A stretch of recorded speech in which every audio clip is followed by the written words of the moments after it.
What's going on, guys? My name is Christopher and welcome to It's Complicated, the show where I talk about and showcase wristwatches. So if you love watches like I do, you're going to want to hit that subscribe button, then click on the bell and you'll be all set. Today I'm going to be breaking down why it's so important to do your homework when purchasing pre-owned. Here we go.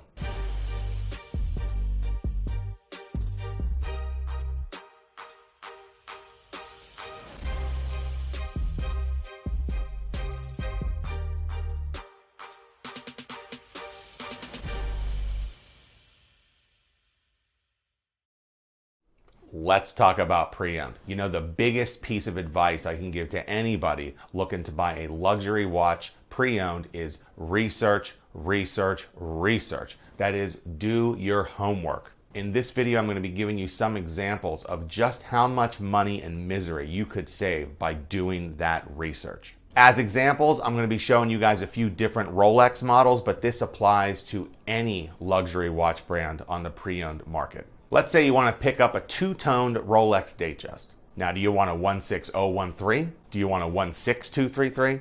See, these watches almost look identical to one another, but they do have noticeable differences. I think saying I want a two-toned Rolex Datejust might be a good starting point, but it's not specific enough. You need an exact reference number.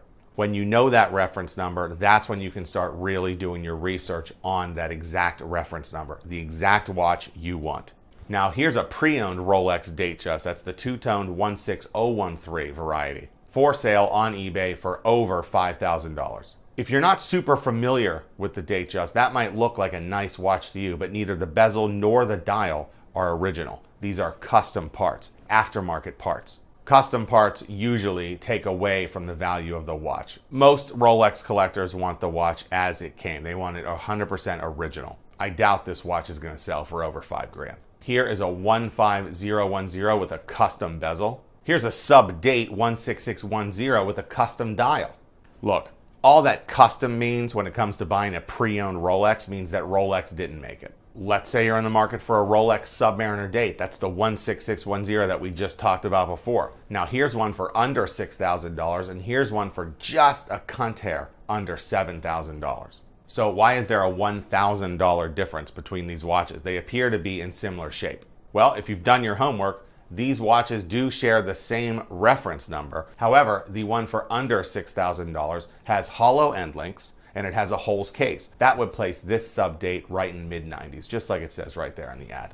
But at a quick glance, these watches are identical, whereas the one for just under $7,000 has solid end links, no holes case, and it has that inner bezel engraving. They only made the 16610 with that inner bezel engraving for a couple years, making it more collectible than the one from the mid-90s.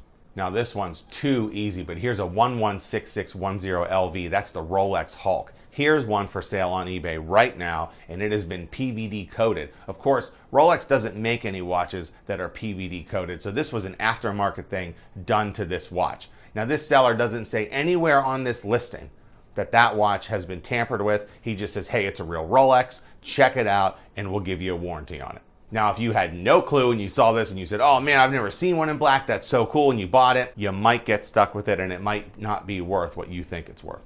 Then you can run into this sort of thing. Here's a Rolex 16233 for sale on eBay for about $3,200. That's the white dial, two-tone. It is missing the bracelet. Let's take a closer look at one of these pictures. That's a holes case. The 16233 never came in a holes case. Now, this could be deception on the seller, or this could just be ignorance or laziness. And those are some examples of how important doing your homework, doing that research can be when you're looking to buy a luxury watch pre-owned. Let me know what you guys think. Have you gotten burned before? Have you ever made a mistake? Have you had to send something back? And don't forget to keep those emails coming. I'd love to hear from you. You never know, I might even make a video about it. And that wraps up another episode of It's Complicated. Don't forget to subscribe to the show, like this video, share it with all your friends, and I'll see you next time on another episode of It's Complicated.